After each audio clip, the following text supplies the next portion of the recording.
Porque nenhum objeto ele quebra do mesmo jeito.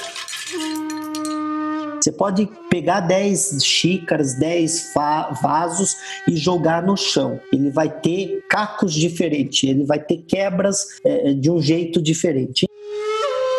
Existe uma arte milenar japonesa responsável por restaurar esses objetos que quebraram com fios de ouro, de maneira com que eles se tornem ainda mais valiosos do que eram antes de quebrar. Ele saiu de um objeto de série, ele não foi mais produzido em série e ele passa a ser único. Esse é o autor do livro que vamos ver hoje, o Edgar Ueda. Ele morou alguns anos no Japão, é palestrante e hoje ele tem uma empresa especializada em recuperar empreendimentos imobiliários que se despedaçaram. Hoje ele tem um faturamento de alguns milhões e está presente em todo o país. Mas nem sempre foi assim. Estou no meu 13º negócio e quebrei 6 vezes. Só que a última quebra, eu fiquei com uma dívida de 4 milhões, isso há 4 anos atrás. A minha empresa faturava mais de 30 milhões e depois de 1 ano e meio eu já estava faturando mais de 50 milhões novamente.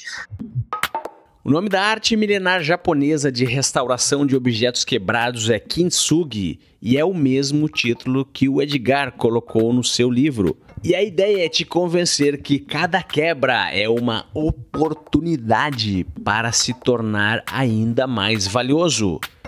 Quer saber mais sobre essa mentalidade? Então fique ligado no Resumo Cast que está apenas começando. Os melhores livros de negócios investigados a fundo por quem entende de empreendedorismo. Fique ligado, pois está começando mais um episódio do Resumo Cast com Gustavo Carriconde e Renata Libérica.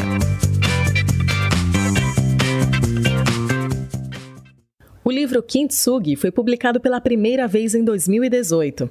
O diferencial do livro é que o autor apresenta qual foi o processo de mudança que ele utilizou em sua própria vida para transformar os seus resultados e assim conquistar os seus sonhos.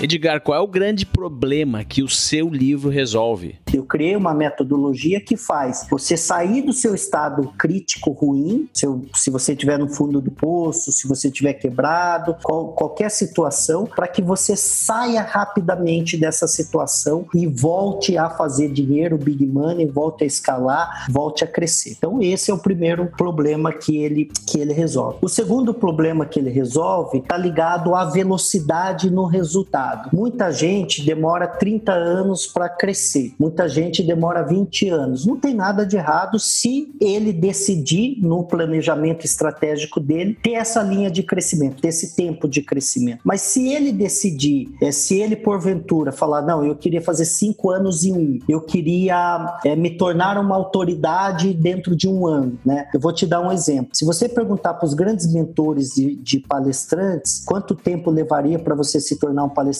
de sucesso, participar dos principais eventos, fazer dinheiro com essa profissão, eles vão te falar que levaria de 3 anos e meio a 5 anos. Eu fiz a minha jornada de autoridade e sucesso em 10 meses. Se você pegar livros mesmo para se tornar best-seller e bater algumas semanas, as pessoas falam que você tem que ter uma jornada também de praticamente 2, 3 ou mais anos aí. O meu livro, na primeira semana, bateu o best-seller, em 13 semanas ficou 12 semanas na lista dos mais vendidos, né? Eu tornei uma autoridade dentro do mercado em menos de 1 ano. Vou agora falar de números financeiros. Eu já vendi 47 milhões em 2 dias, eu já vendi 35 milhões em 6 horas. O terceiro problema que eu resolvo dentro do livro é como você criar resultados sustentáveis. O que significa isso? Significa que, na maioria das vezes, as pessoas conseguem chegar ao sucesso, né? Então, escreve um livro bacana, ou sobe no palco e tem um posicionamento naquele ano, ou bate seu primeiro milhão e ganhou o dinheiro naquele momento. Só que ela sobe no pico, ela atinge atinge a sua grande meta, seu grande objetivo, e depois não consegue mais ter uma linha, pelo menos manter aquela linha de sucesso, né? Sempre a gente fala que chegar ao sucesso hoje não é tão desafiador. O desafio está você manter aquele sucesso que você criou.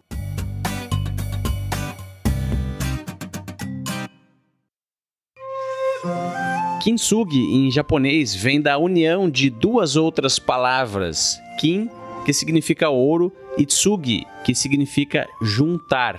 E é uma técnica milenar de restauração de objetos.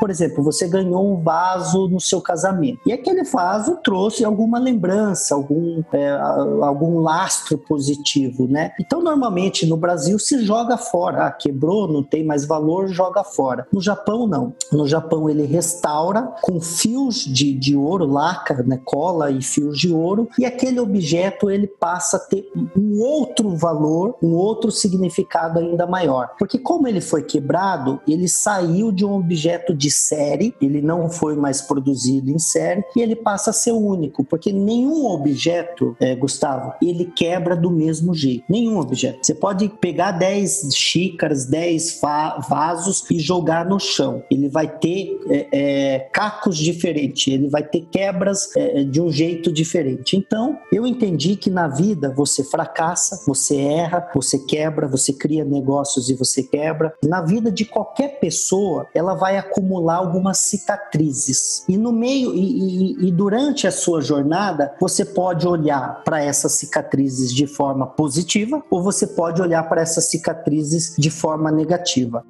Se você está dirigindo de carro e você bate o carro e ali gera uma cicatriz física na sua pele, no seu braço, na sua perna, não importa. Aquela cicatriz física, e às vezes ela é muito visível, você pode olhar para ela e sempre ficar, nossa, olha que coisa feia isso daqui no meu braço. Ou você pode olhar para sua cicatriz e falar, nossa, eu bati o carro e estou vivo. Então aquela cicatriz, ela tem significado diferente dependendo da sua interpretação. Isso em PNL, isso em psicologia, se chama ressignificação. Você traz um novo significado para aquilo. Então, toda vez que eu quebrava um negócio, eu entendia que ali não era um jeito certo de fazer. Eu faltava alguma competência, eu era incompetente em alguma área. Poderia ser na área financeira, poderia ser na área administrativa, poderia ser na área comercial. E eu ia acumulando experiências. E quando eu voltava a empreender no meu negócio seguinte, eu trazia aquele aprendizado, aplicava o meu negócio seguinte e ele voltava de uma forma muito mais preparada, estruturada, robusta, né? Então, o Kintsugi, ele traz essa metáfora e essa analogia, Gustavo, de falar para as pessoas, olha, não é porque você fracassou que você é fracassado, não é porque você perdeu que você é um perdedor, porque as pessoas, elas desistem muito, muito fácil, né? Olha que interessante, uma pessoa de sucesso, Gustavo, falhou 99% das vezes até encontrar um jeito de acertar. O mindset de um vencedor, um campeão, uma pessoa de sucesso, ele não está focado no erro e quantas vezes ele cai. Ele está focado em quantas vezes ele consegue levantar, quantas vezes ele consegue retomar uma atividade, um negócio, depois que ele erra, depois que ele toma um tombo, depois que ele perde. É que nem o método científico, né? O método científico é pela tentativa de erro e acerto. Você vai validando, tentando, você erra e você vai descobrindo um jeito de acertar. Vamos ver algumas passagens importantes nas palavras do próprio autor. É assim que a maioria das pessoas funciona. Elas acreditam em limites que já não existem mais em sua vida, e isso as impede de crescer. Elas têm um modo de pensar negativo, pequeno, desestimulante, e têm hábitos, crenças e comportamentos ruins que sabotam os seus planos e sucesso.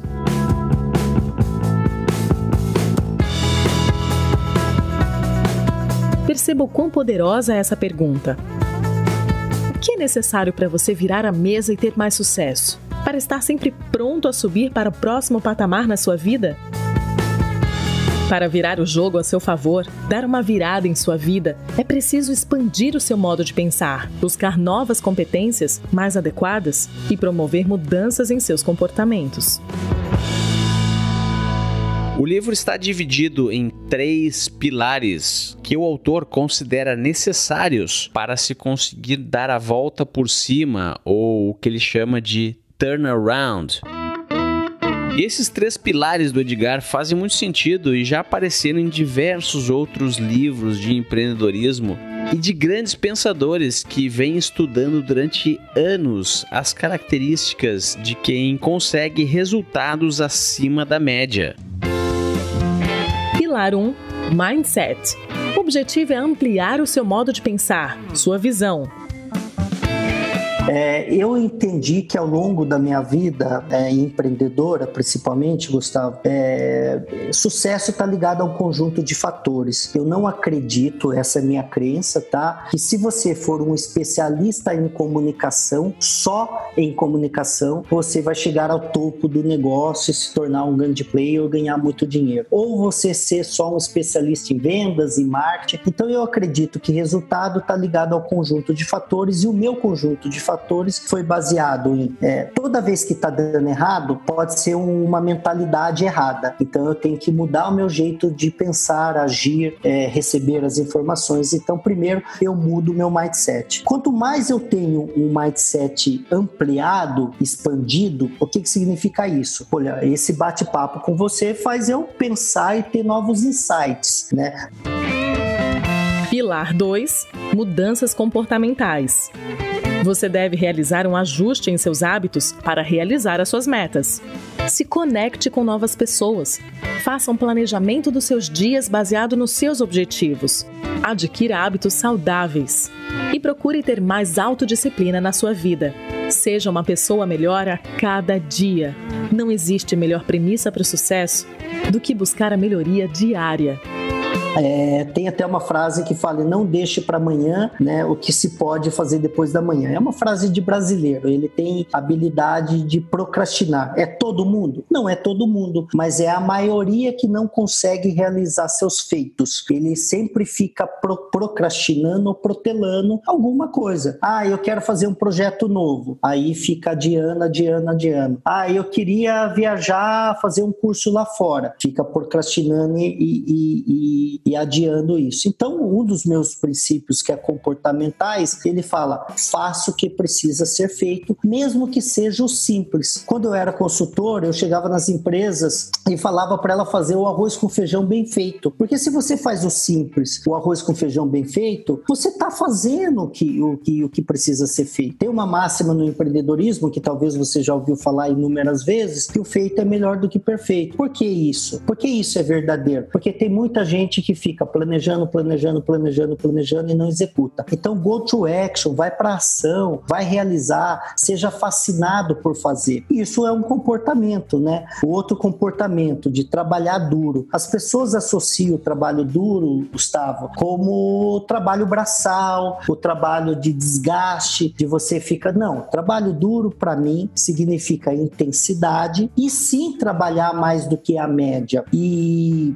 quando eu voltei para o Brasil, todos os meus concorrentes trabalhavam a jornada das 44 horas, porque o Brasil se estabelece essa jornada, né? 8 horas por dia, 44 horas por semana. E aí eu faço uma pergunta para quem está nos ouvindo. Você prefere trabalhar 8 horas por um mísero salário ou 12 horas por um sonho e construir o seu próprio império?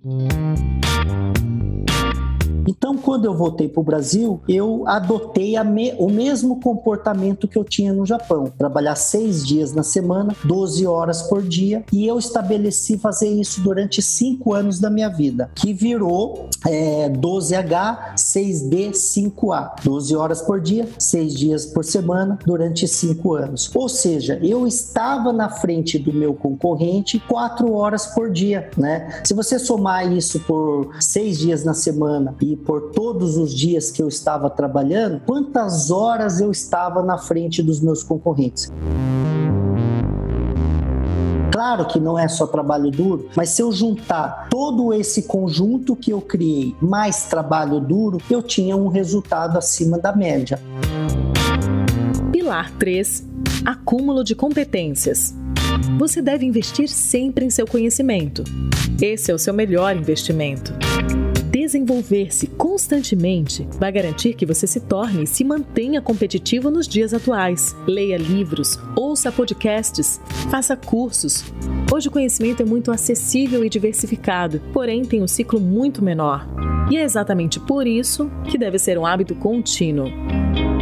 E eu tenho no meu livro um conjunto de competências, Gustavo, que para mim fez toda uma diferença. Por exemplo, o princípio da inovação. Quando foi a última vez que você fez algo pela primeira vez? O que significa isso? A gente está acostumado a andar no piloto automático, acordar, trabalho, ter as mesmas rotinas, ficar dentro de uma zona de conforto. E a gente não experimenta o novo, a gente não testa o novo, mesmo dentro de um negócio antigo. Isso faz com que o meu negócio fique obsoleto, fique velho, eu não tenha muitas ações ou atividades inovadoras dentro do meu negócio. Um outro princípio que para mim é uma competência, uma habilidade, é o foco. E o foco não está ligado só a você a olhar para a mesma coisa a todo momento. É você descartar lixo, é aprender a falar não, é você colocar muita energia e intensidade naquilo que você quer fazer acontecer. Então eu tenho vários, né? A competência de ser detalhista, né? Tem pessoas que não repara isso.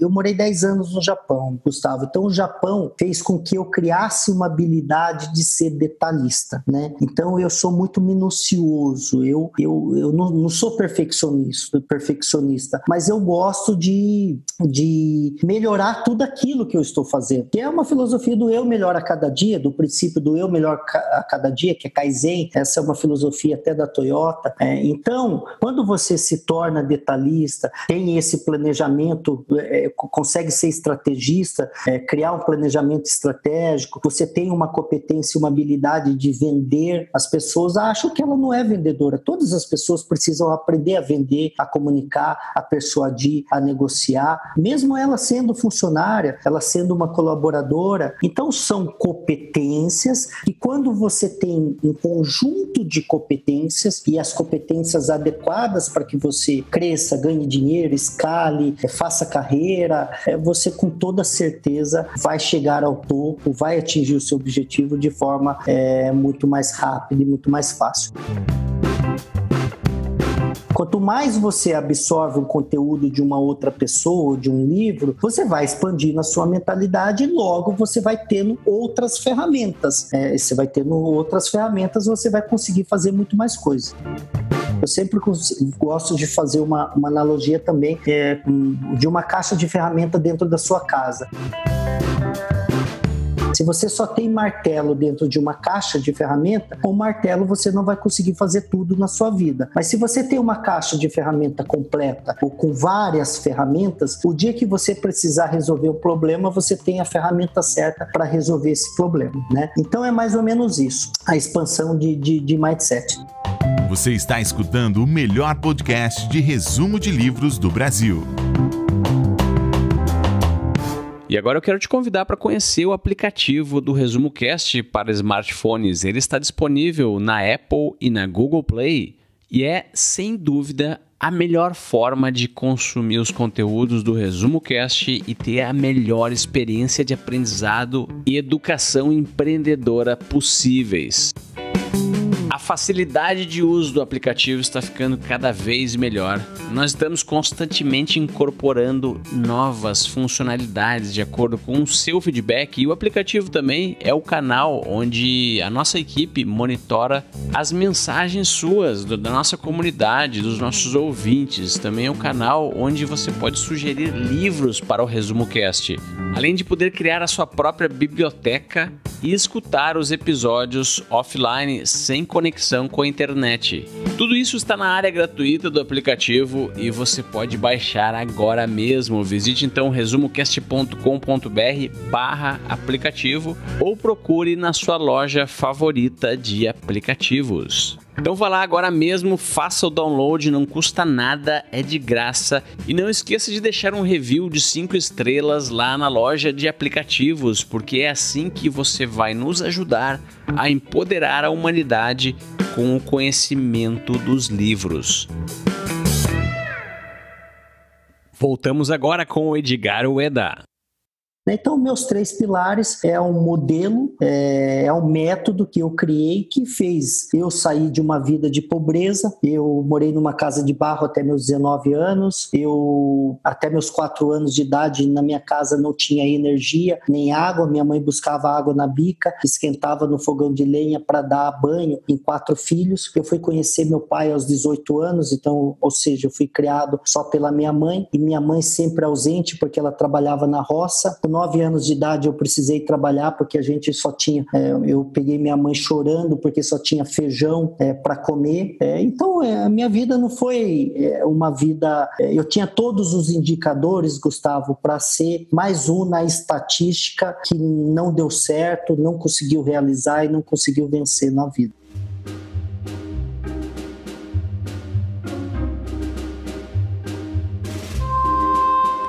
O Edgar Ueda já quebrou algumas vezes, e assim como o vaso do Kintsugi, ele teve que dar a volta por cima e se reconstruir de uma forma melhor. Hoje em dia é muito fácil ver pessoas que tentam modelar grandes empreendedores dizendo que quebraram. As biografias estão aí disponíveis na internet para todo mundo ler sobre a vida, sobre as histórias de grandes pessoas que fizeram grandes feitos, e todo mundo chega à conclusão que antes dessas grandes coisas houveram grandes fracassos. Mas existe uma diferença entre realmente investir em um negócio, colocar a sua pele no jogo e quebrar, para outro cenário onde o empreendedor não coloca tanto em jogo e depois ele sai dizendo que quebrou. Em outras palavras, existem pessoas quebrando em negócios fictícios, em negócios virtuais, em apostas onde elas não estão investidas. E a experiência de quebrar só é aproveitada quando você está realmente investido e está achando que aquela ideia vai dar certo. Não adianta quebrar em negócios que não são importantes para você, em situações onde você já estava esperando quebrar. Aos 9 anos de idade, minha mãe colocou um prato de feijão na mesa e eu perguntei se ela ia comer. Ela começou a chorar e eu entendi que aquilo tinha algo, estava errado, né? Uma mãe prefere dar comida para os filhos, e naquele momento eu senti um momento muito impactante, porque uma criança com 9 anos de idade pensa em brincar ou estudar. Não tem muito, eu vou pensar em trabalhar, construir, não. Mas naquele momento eu percebi que eu precisava fazer alguma coisa na minha vida, e ali foi meu primeiro grande turnaround, porque eu saí procurar emprego e encontrei uma senhora que ela queria que eu buscasse leite num sítio, e todas as vezes que eu pegava um vasilhame, ia nesse sítio, colocava leite e entregava para ela, ela me dava uma moedinha, e essa moedinha trouxe um significado diferente na minha vida. Ou seja, trabalho gera dinheiro eu posso ajudar minha família, isso para sair dessa situação. Então essa foi a primeira mudança de mindset e meu primeiro turnaround. Meu segundo foi aos 12 anos de idade, que eu tinha um amigo que a mãe dele fazia salgadinhos, fritava coxinha para vender em bares. E um dia ela chamava Alice, eu falei: Dona Alice, me dá emprego? Ela falou: não consigo, filho, eu não tenho condição de te pagar. E eu fiz isso alguns dias, e ela sempre não. Eu acho que um dia ela ficou com dó, com pena, e ela falou: vamos fazer o seguinte, eu vou fritar uma cesta, era uma cesta de bambu, né? Eu vou fritar uma cesta inteira, e aliás, vou fritar uma panela e vou encher essa cesta. Se você sair pra rua e vender e voltar vazio, no dia seguinte a gente faz isso. Até que um dia você não consiga vender, porque aí eu vou perder dinheiro e eu não consigo, eu não posso perder dinheiro, né? Eu não tenho recurso para perder. E aí eu aceitei aquele desafio, e naquele momento eu tive uma outra mudança de mindset e um outro turnaround. Eu entendi o comportamento e a mentalidade do empreendedor. O empreendedor corre riscos, o empreendedor vai para a rua, não sabe se vai voltar com dinheiro, o empreendedor ele tem que assumir um compromisso, ele tem que ser um cara engajado, ele tem que saber vender, ele tem que se relacionar, ele tem um conjunto de fatores, né? E ali com 12 anos de idade eu aceitei aquele compromisso e voltei no final do dia sem nenhum salgadinho, e eu fiz isso durante meses e alguns anos fazendo isso, e todas as vezes eu voltava sem nenhum salgadinho dentro da cesta, cesta, até que eu consegui, não queria mais aquilo e fui fazer outra coisa, né? Mas, ou seja, ali eu entendi que eu poderia ser um empreendedor de sucesso. Então foi meu segundo turnaround. Meu terceiro turnaround foi quando eu abri meu primeiro negócio, que foi aos 17 anos que eu abri meu primeiro negócio. E ali, de fato, eu estava vivendo uma vida como empreendedor. Foi uma lanchonete, um pequeno bar lanchonete. E aos 18 anos eu já vivenciei a minha primeira quebra. Aos 19 anos eu decidi ir para o Japão. O Japão foi meu quarto turnaround e uma mudança de mindset totalmente disruptiva. Por quê? Eu não tinha dinheiro para passaporte, eu não tinha dinheiro para passagem. Eu tive que pegar dinheiro emprestado, primeiro para achar alguém que emprestasse dinheiro. Fui batendo atrás de agência, e aí eu consegui dinheiro para pagar toda a minha documentação e minha passagem para o Japão. Fui trabalhar como peão de fábrica, em fábricas de automotivo. E aí não sabia falar uma palavra em japonês, então, ou seja, nunca tinha saído da minha casa, a minha mãe era meu pai e minha mãe, deixar minha mãe para mim foi uma coisa muito difícil. Eu tinha um filho de 1 ano de idade, deixar meu filho foi muito difícil, deixar meus familiares foi muito difícil. Turnaround, você não tem um só, você tem vários, né? Tem aqueles que são mais marcantes na sua vida e que te faz ter uma transformação maior, e tem aqueles que não te marca tanto, mas te ajuda a ir para um próximo nível. E o meu maior, assim, o meu mais desafiador foi há 4 anos atrás. Eu tinha uma empresa que já faturava um valor significativo, e aí um dia eu acordo com uma dívida de 4 milhões, e aí eu tinha mais de 80 funcionários, tive que mandar todo mundo embora, tive que fechar tudo e tive que voltar a estaca zero com uma dívida muito grande. E ali eu tive que aprender a ter administrar melhor as minhas emoções. Ali que eu fui entender o significado da inteligência emocional, porque hora você estava estressado, hora você estava com depressão, hora você estava ansioso para resolver aquela situação e sair daquela situação rapidamente. Então você tem que administrar e você tem que buscar novas competências, você tem que mudar a sua mentalidade de novo, você tem que voltar a expandir novamente o seu mindset e você tem que ter novos comportamentos.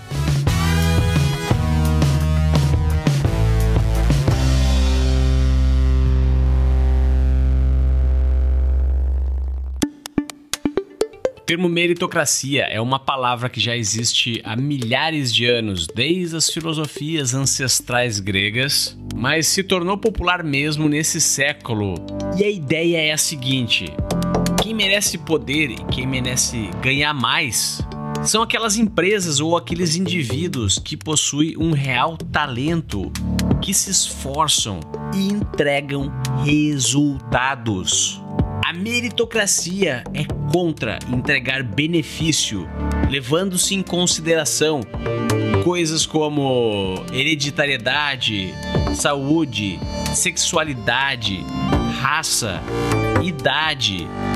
Ou seja, não existe aquele papinho de amigo do rei, ou vai merecer o benefício porque faz parte do partido. Isso é uma ilusão e não funciona. Quebrar a lei da meritocracia significa quebrar uma lei da natureza.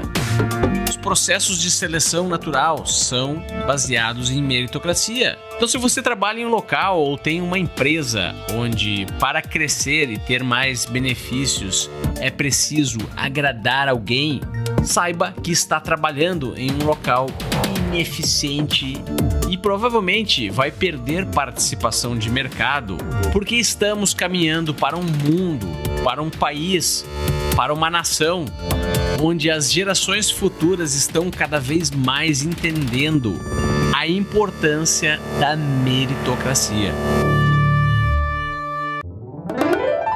Meritocracia, para mim, está no campo de mentalidade, tá? Mas ele está no campo de comportamento também. E eu vou primeiro começar contando a história de 2 funcionários, 2 empregados de uma empresa.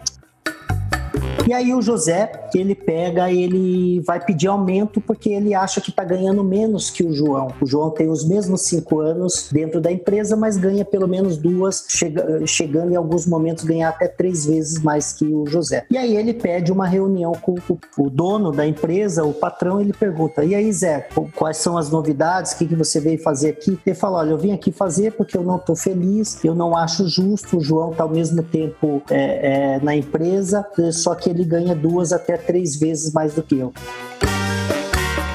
Ele falou: bacana, você veio aqui então pedir aumento. Ele falou: isso, eu vim aqui pedir aumento porque eu não acho justo. Antes de a gente continuar nesse assunto, eu quero te pedir um favor. Eu queria que você fosse aqui na esquina, tem uma quitanda, tem um hortifruti, e ali tem frutas frescas, e agora eu quero dar frutas de sobremesa para os nossos colaboradores, nossos funcionários. Então vá ali na esquina e pergunta se tem abacaxi disponível. Ok, então ele saiu da sala do escritório, da sala do chefe, foi na esquina e chegou depois de meia hora, quase 1 hora. Ele chega e fala pro patrão dele: eu vi ali, chefe, eles têm abacaxi disponível, sim. E aí o patrão pergunta para ele: mas você viu se tem outras frutas? Ele falou: não, o senhor só pediu para ver abacaxi e eu vi só abacaxi. Ele falou: mas tem a pronta entrega? Ele falou: não, o senhor só pediu para ver abacaxi. Eu não vi se tinha pronta entrega. Ele falou: e se você viu o desconto, o preço, porque nós vamos comprar em volume? Ele falou: não, o senhor só pediu para ver abacaxi e eu fiz exatamente o que o senhor pediu. Ele falou: tudo bem, tá resolvido. Espera um pouquinho aí, senta aqui, fica aqui do lado que eu preciso falar com o João.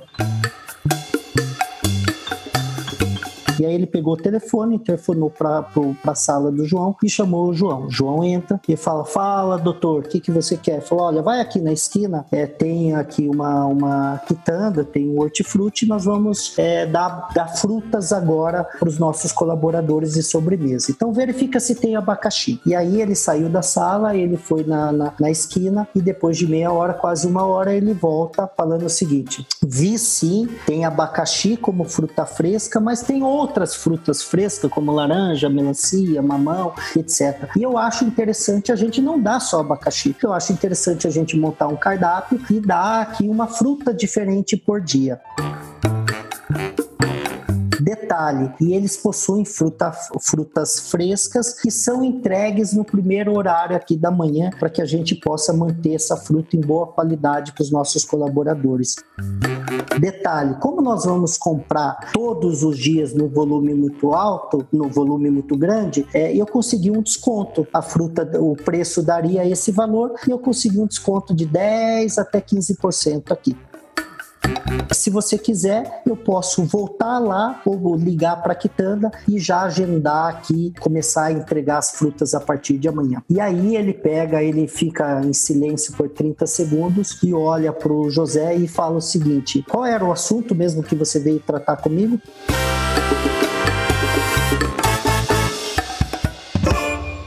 E aí o José levanta, todo, enfim, pálido, e fala: não vim falar sobre nada, e levanta e vai embora. Essa narrativa, Gustavo, gera pra gente a seguinte reflexão: meritocracia nada mais é do que nós temos aquilo que nós merecemos. Se você tá no fundo do poço, quem que cavou esse poço? Foi você. Quem que tem que sair desse poço? É você. Então, quando você entende que na vida, a vida te dá aquilo que você plantou, aquilo que você semeou, aquilo que você de fato tá merecendo naquele momento, você não tá vivendo a desgraça porque você sempre merece desgraça, não, mas de repente você plantou coisas ruins, você administrou o seu negócio de forma errada, você deixou passar coisas na sua vida que de repente não poderia ter deixado e você fez com que o seu negócio quebrasse. Ou você não consegue ganhar mais dinheiro, você não consegue fazer carreira, você não consegue subir de nível dentro da empresa que você trabalha. Por quê? Porque você está na zona de conforto, você só entrega o que é solicitado, enfim. Então hoje o indivíduo de sucesso é aquele que ele surpreende, ele entrega mais, ele trabalha na milha extra, ele faz mais do que é solicitado, né? Então a meritocracia é um dos princípios que está totalmente ligado ao mindset, né? E se você for empregado, se você enquanto colaborador dentro da empresa, mas for o intraempreendedor, o que significa o intraempreendedor? Você trabalhar como se o negócio fosse seu. Chegue um pouco mais cedo, saia um pouco mais tarde, tenha um engajamento diferente, se comprometa mais com os seus resultados, faça mais do que a média e o que a maioria faz, com toda certeza você vai ser um cara de destaque dentro daquela empresa, você pode fazer carreira dentro dessa empresa e quem sabe um dia se tornar até sócio dentro dessa empresa, né? Então esse é o princípio da meritocracia.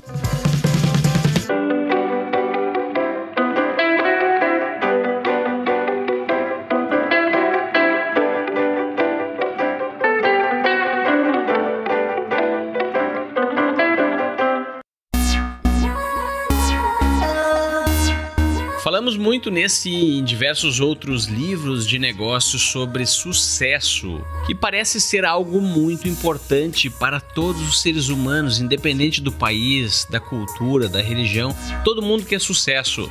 Mas será que sucesso é algo que se atinge uma vez e nunca mais precisa se preocupar com ele? Ou é uma atividade que precisa ser constantemente nutrida e revisitada? Será que sucesso é o destino ou é a jornada? Sucesso é para sempre ou é temporário? Já parou para pensar sobre essas coisas todas? Não? Então eu aposto que você tem dúvidas sobre o que é sucesso. E a pergunta que fica é: como é possível desejar ou obter algo que é difícil de se descrever? Pense, qual é a sua definição de sucesso?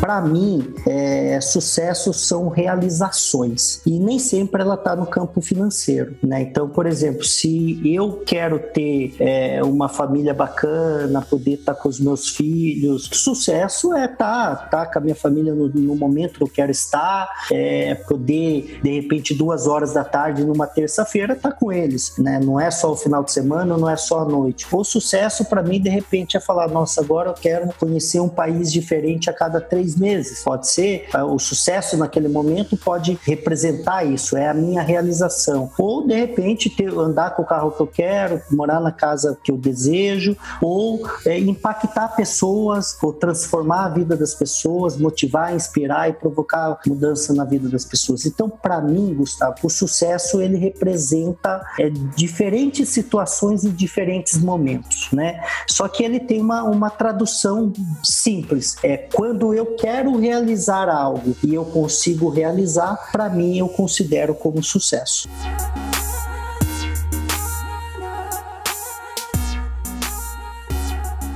Conhece alguém que já chegou no fundo do poço e já deveria ter tido energia suficiente para realizar um turnaround, mas acabou se acostumando em viver no fundo do poço? Certas vezes as pessoas se acomodam na situação que estão, por pior que seja. Entram em uma zona de conforto e passam a viver muito mal e nem se dão conta. A gente tem 3 estados que a gente tem que interpretar de forma muito, muito clara na nossa vida quando a gente está vivendo um momento muito crítico. O primeiro é esse estado que você já acabou de falar, que é o estado de aceitação. A pessoa era rica, a pessoa tinha uma empresa saudável, que faturava, ou a pessoa tinha um emprego que era, sei lá, um grande executivo, tinha um bom posicionamento. E aí ele perde aquele emprego, ele quebra a sua empresa, ou ele vai à falência e perde todo o dinheiro que ele tinha. Então, o primeiro estado é o estado de aceitação, né? Porque quando você entende que agora você está vivendo aquele outro momento e você ressignifica aplica isso daí, você vai sair daquele estado de uma forma mais rápida. Eu vou te dar um exemplo. Tem um livro que chama Quem Mexeu no Meu Queijo. Ele conta, até ele faz uma metáfora com dois duendes e dois ratinhos, que dois personagens, ele entende que ele tá sem o queijo. A metáfora que ele usa é com o queijo. Ele entende que acabou o queijo. E se a gente usar isso pro nosso universo, o queijo pode ser dinheiro, pode ser negócio, pode ser emprego, pode ser qualquer coisa. Quando você entende que acabou, você aceita e toma uma atitude. Você tem uma iniciativa, você sai daquela zona que você se encontra e vai procurar sair daquele estado. Primeiro estado, aceitação. Segundo estado, sofrência. Mais uma vez, dor e sofrimento são coisas diferentes. Se você perdeu dinheiro, perdeu o emprego e perdeu o negócio, claro que tá doendo, claro que machuca, mas para de sofrer, esquece, não fica remoendo ou masturbação mental.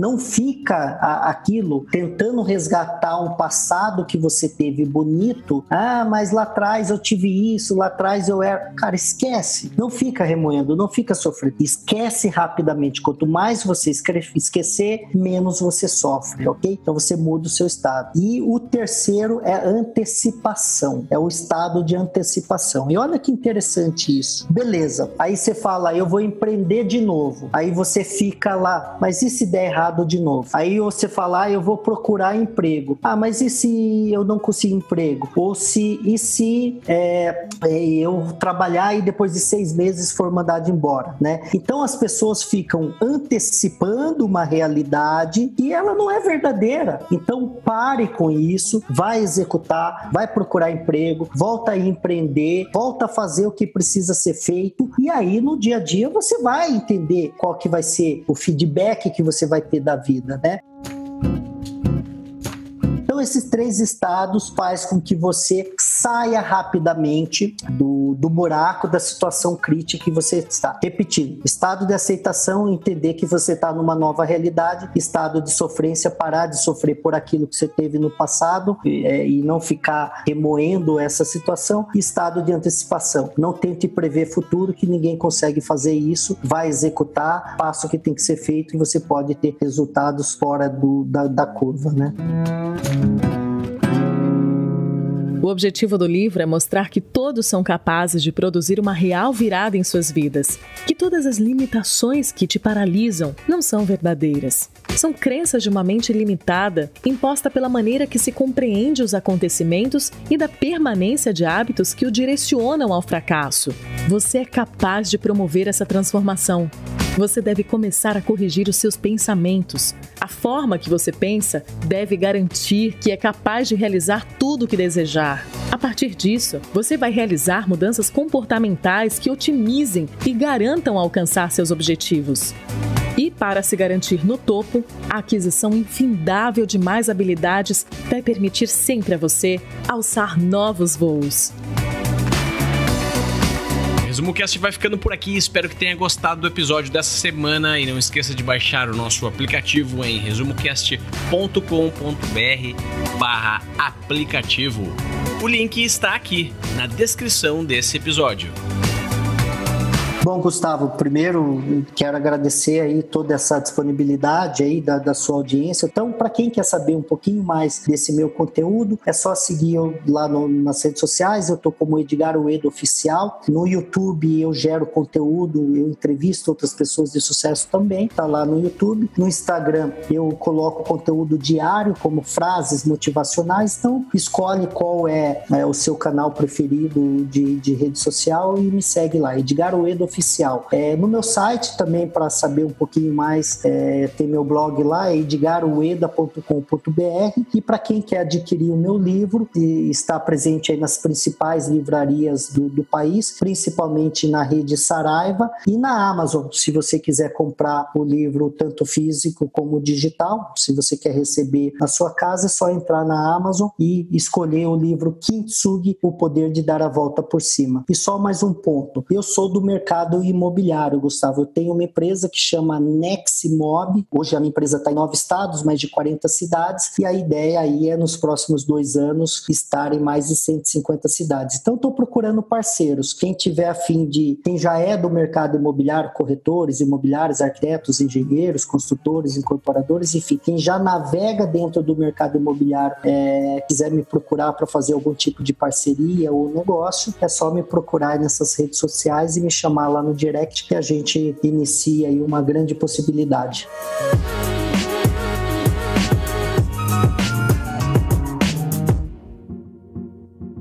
Visite resumocast.com.br e assine gratuitamente o melhor podcast do Brasil.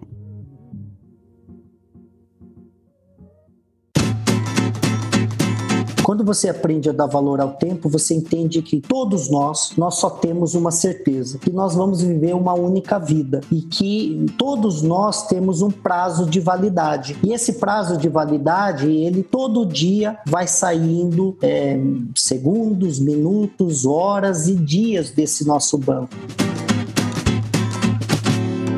Então, se a gente não souber aproveitar esse momento e construir e realizar tudo aquilo que a gente tem vontade de realizar, talvez a gente saia dessa vida com uma insatisfação, com uma coisa que fala, puta, eu poderia ter feito isso, eu poderia ter realizado isso, eu poderia ter conquistado isso.